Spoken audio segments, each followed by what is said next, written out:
اعوذ باللہ من الشیطان الرجیم، بسم اللہ الرحمن الرحیم۔ السلام علیکم ناظرین، کیسے ہیں آپ؟ آج میں آپ کے لیے جو وظیفہ لے کے آئی ہوں یہ بہت ہی آسان وظیفہ ہے، بس 2 بار پڑھنے کی بات ہے کہ آپ کا مغرور محبوب بھی جو آپ سے کال نہیں ملاتا یا آپ سے بات نہیں کرتا، آپ کو اتنی کالیں کرے گا کہ آپ نے دیکھتے رہ جانا ہے، سوچتے رہ جانا ہے یہ کیا عمل ہو گیا اس پر اور کیا اثر ہو گیا۔ انشاءاللہ یہ عمل بہت ہی طاقتور، بہت ہی پاورفل وظیفہ ہے جو میں آپ کو بتانے جا رہی ہوں۔ آپ نے یہ وظیفہ فجر کی نماز سنتیں پڑھ کے فرض پڑھیں گے، آپ فرض کے پڑھنے کے فوراً بعد آپ نے یہ وظیفہ شروع کر دینا ہے۔ آپ نے 11 بار درود ابراہیمی پڑھنا ہے۔ پہلے آپ نے بسم اللہ الرحمن الرحیم پڑھ کے یہ وظیفہ شروع کر دینا ہے۔ 11 بار درود ابراہیمی پڑھنے کے بعد سورہ نشرح پڑھنی ہے آپ نے، الم نشرح لک صدرک، یہ پوری آپ نے بالکل تلفظ کے ساتھ پڑھنی ہے۔ اور اس کے بعد آپ نے اپنے محبوب کا تصور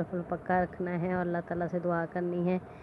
اول آخر 11 بار درود ابراہیمی پڑھنا لازمی ہے۔ اور اس کے بعد آپ نے اللہ تعالیٰ سے دعا کرنی ہے کہ اللہ میرے محبوب کے دل میں میری جائز محبت پیدا کر دے اور اس کے دل نرم کر دے، اگر مغرور ہے، اگر ضدی ہے تو اسے اللہ تعالیٰ میرا بنا دے۔ تو اس کے بعد آپ نے جیسے دعا کرنی ہے اپنے طریقے سے کر لینی ہے۔ اس کے بعد آپ نے مغرب کے بعد یہ عمل دوبارہ کرنا ہے۔ مغرب کے 3 فرض پڑھنے کے بعد آپ نے یہ وظیفہ دوبارہ کرنا ہے۔ فرض پڑھتے ہی آپ نے 11 بار درود ابراہیمی پڑھ لینا ہے۔ اس کے بعد سورۃ الم نشرح لک صدرک یہ پوری آپ نے پڑھنی ہے 21 بار پڑھنے کے بعد پھر آپ نے وہی دعا کرنی ہے کہ اللہ اس سے میرا بنا دے۔ یہ وظیفہ آپ نے تقریباً 7 دن کرنا ہے۔ 7 دن کرنے کے بعد آپ نے اس کا رزلٹ دیکھنا ہے کہ انشاءاللہ تعالیٰ آپ کا محبوب جتنا مرضی مغرور ہوگا، ضدی ہوگا، آپ کے پاس آئے گا اور آپ کی ہر بات مانے گا۔ اور اس کے ساتھ ناظرین مجھے دیجیے اجازت، اللہ